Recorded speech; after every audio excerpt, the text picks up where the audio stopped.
मुग्धा और उसकी सास के बीच पूरा समय सास के किसी ना किसी काम को लेकर मतभेद चलते ही रहते हैं। बहू, ओ बहू, जरा चाय बना दे। मुग्धा चाय लेकर आती है। ये लीजिए, और कुछ चाहिए? अरे नहीं, बस चाय पीने का मन था। जाओ, तुम दूसरा काम करो। चाय पीने के थोड़ी देर बाद सास दोबारा मुग्धा को आवाज लगाती है। अरे बहू रे, आओ बहू, जरा हलवा तो बना दे, मीठा खाने को मन हो रहा है।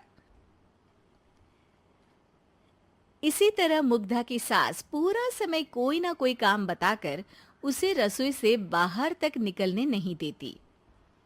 कभी चाय, कभी हलवा, कभी पानी तो कभी दूध, हर समय खाने को चाहिए और उसके लिए अपने हाथ पैर बिल्कुल नहीं हिलाने। परेशान किया हुआ है इन्होंने। सास की जबरदस्ती परेशान करने की आदतों से दुखी मुग्धा एक शाम सचिन के साथ अपने कमरे में बैठी हुई बात कर रही होती है। सुनो जी, मम्मी जी की ये जानबूझकर मुझे परेशान करने की फरमाइशों से मैं बहुत फ्रस्ट्रेट हो चुकी हूँ। पूरे दिन में एक सेकंड का आराम नहीं मिलता।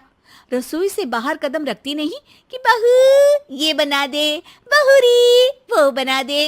अरे इनकी फरमाइशें चलती ही रहती है। अरे मुग्धा, माँ खाने की शौकीन है, पर उम्र हो चली है, खुद खाना नहीं बना सकती, इसलिए तुमसे बोलती है।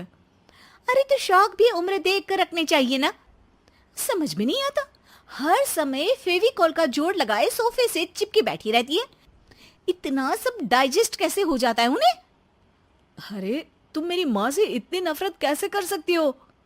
मैं उनसे नफरत नहीं करती जी, बस परेशान हूँ।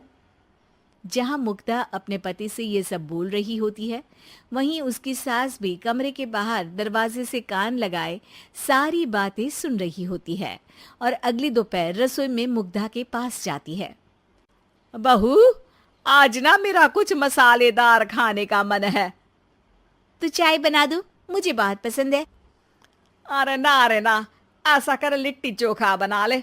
और हाँ, जितना मसाला बातों में मिलाकर पति को सुनाती हो ना, सब्जी में भी वैसे ही डाला करो, खाना स्वादिष्ट बनेगा। सास की बात सुनकर मुग्धा हैरान रह जाती है।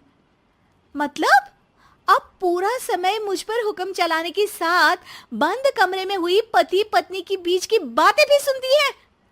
अरे बात जब मेरी थी तो सुनने में क्या दिक्कत है? ये कहकर सास वहां से चली जाती है। अरे अब तो हद पार हो गई। इस तरह से तो ये मेरा जीना मुश्किल कर देंगी।